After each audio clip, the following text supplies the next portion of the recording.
So let's talk barbecue. We've already talked about the big four that most tourists already know about, but today we're going to talk about some of the smaller barbecue joints, and I'm even going to try a few that I've never had before. So you're going to see me live figuring out whether I like them or not. I'm Jeffrey, and you're watching Destination Debrief.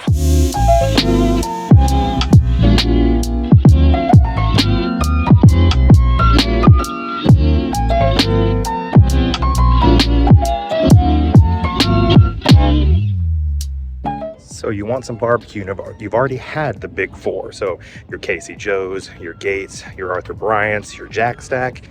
But where else do locals from Kansas City have their barbecue? It's a little difficult with so many joints around.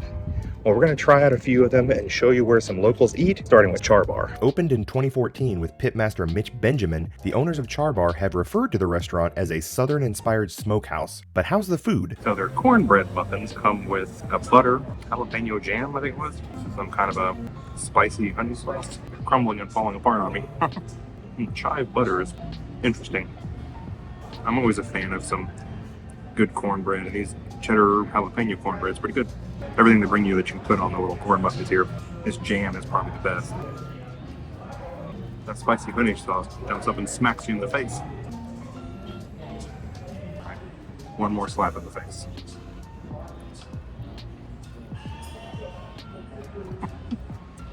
That'll open up your sinuses. So there's plenty of options here. You can get a meat plate or a sandwich.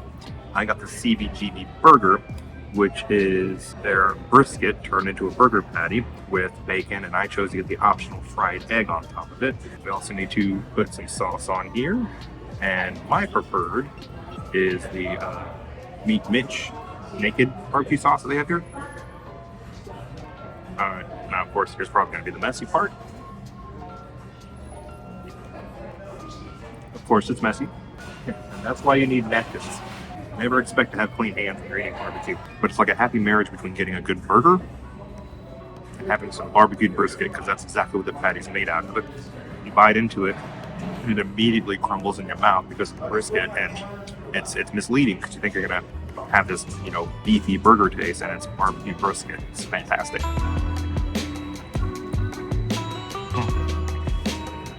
That's very filling. There's only a couple bites left, and I can hear a friend of mine right now just going, "Man up, Jeffrey." All right, fine.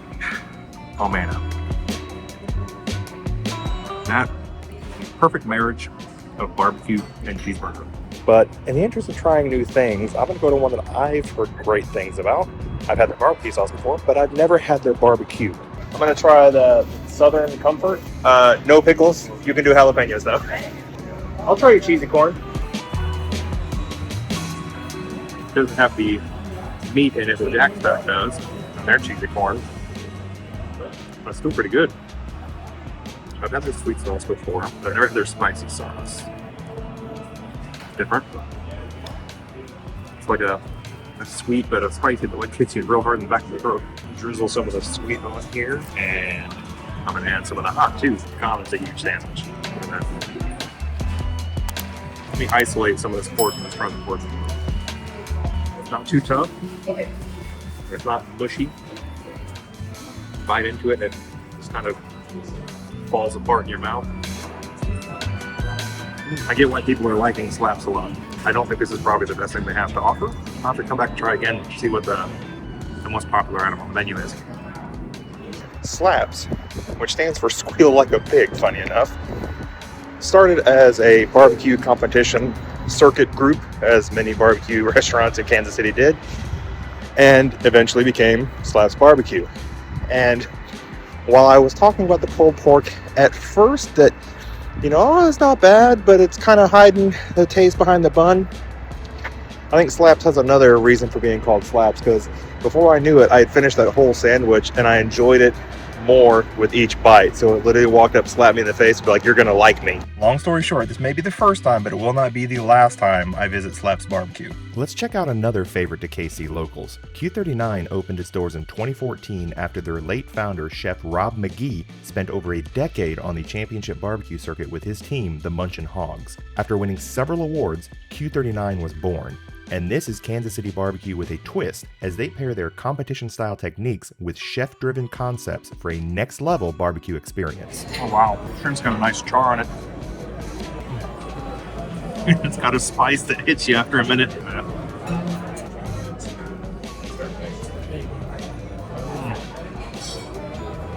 So the shrimp is a new addition to the menu, and I questioned where it was my whole life because I could eat a whole plate of just that. So I didn't get the wings, but somebody sitting next to me were talking food and gave me a wing to try.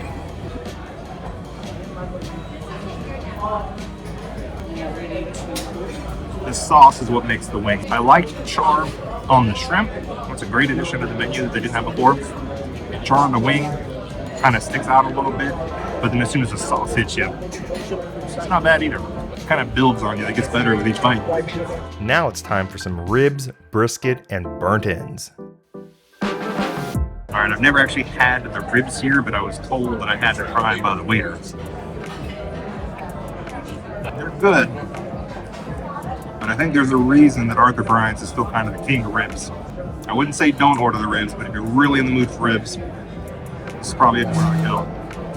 Doesn't mean they're bad though, just not as good as Arthur Bryant's. And that's not the only comparison I'm going to be making today. When I want burnt ends, I typically go to Kansas City Joe's or Joe's Kansas City, whatever you want to call it. We've got to compare them to Q39s. First bite seemed passable, but it didn't have that little hard edge that you would get at Joe's Kansas City. But here's one that looks like it might have a little char on it, so we'll try that one out. They're really good. Checking out something that could be messed up very easily. That's the beef brisket. And the beef brisket's probably the best thing I've had so far. Of course, that's not counting that delicious shrimp I had. But let's move on to the side I ordered. Mexican street corn, I think it was. Yeah, I'm not loving that, but I'm also somebody who really likes Mexican street corn. This version is strange. But luckily, I've got something else to wash down that street corn, and that is a chipotle sausage patty and pulled pork topped with apple slaw on a toasted bun. The sandwich is where Q39 shines. I mean, look at that. You also can't go wrong ordering the smoked beef brisket poutine, but that's enough about Q39 because we've still got one more stop to make. So a lot of barbecue restaurants actually do their own branded barbecue sauce, but you remember how Char Bar had some that said Meet Mitch? Well, it's not branded to Char Bar, but the pitmaster Mitch Benjamin, who does Char Bar, also has another place that I'm about to try for the very first time. Let's go try out Meet Mitch.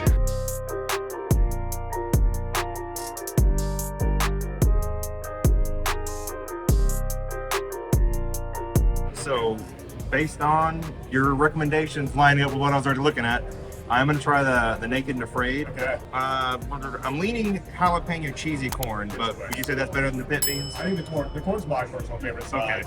Okay. I will go with that then. Naked and Afraid, which is burnt ends, house sausage, pepper jack fondue, which is essentially just a liquidy cheese sauce, charred mayo, matchsticks potato, and pickled jalapeno. I'm going to go ahead and start with the side. Oh wow. I like that a lot. It's focusing more on the corn and not just a ton of cheese in there. Then I'll get it like, say, Jack Stack. And it's not just corn either. Got some other spices and maybe like some peppers and stuff in there. And then it's got like a powdered cheese on top. It's very good. Moving on to this sandwich here. I feel like to pick a sauce again. Thinking Meat Mitch barbecue sauce womp, which is rich, smooth, with a touch of heat. That's what I'm looking for right there. Probably gonna put a little more than I need, but it's all in good fun. It's gonna be messy. And since I know it's gonna be messy, let's get this ready. Try it out. So I gotta say the sausage is actually really good on the sandwich. I like the jalapeno cheese sauce. It's not too spicy, but it's really good. I'll say, but for a sandwich with jalapenos on it, usually I go to Casey Joe's, get the Rocket Pig. Granted, that has like pulled pork and stuff on it, but for this sandwich with jalapenos on it with the burnt ends and the sausage, I don't know, I'm starting to think I might like this one a little better than the Rocket Pig. It's got these huge chunks of sausage on there, and that's really good. So Meet Mitch opened in 2021 by pitmaster Mitch Benjamin. And having been open for 3 years, I'm literally kicking myself for not having tried this place sooner. It was great. And my server did me right by recommending the Naked and Afraid sandwich. I would absolutely say to get that too. And even better, this place is really nice to your wallet. Burn ends are huge. How's it going? Think come out okay? Yeah.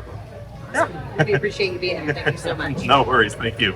Yeah, I don't know if that was like an owner or something just stopped by because I had a camera, or just checking up on everybody. I don't know, it was funny. I don't need anything. I was just looking around. Sorry. Didn't mean to interrupt you. Lots of napkins. Lots and lots of napkins is what you need here. Do what? I said I hope you don't mind. No, man, I'm recording myself. I don't care. Wow, it's like a unique experience. Oh. Dude, I don't know how you guys do that. I probably was in so many restaurants. I'm out of one. Well, see, luckily I don't focus just on restaurants. Okay. Essentially, when I'll take a vacation somewhere and I'll talk about like, you know, the place we stayed, where we ate, some of the attractions we went to, and like what we thought of each other. Okay. Just with being local to Kansas City, me doing some Kansas City stuff, I was like, I could spend a whole year doing this and just compile stuff into episodes with like multiple barbecue joints, stuff like that. Right. If I'm actually out somewhere, like going to Alaska in like a month, I don't have the time to hit up all these different restaurants and do that. It's just like I take my vacation, record what I can, and then talk about it later.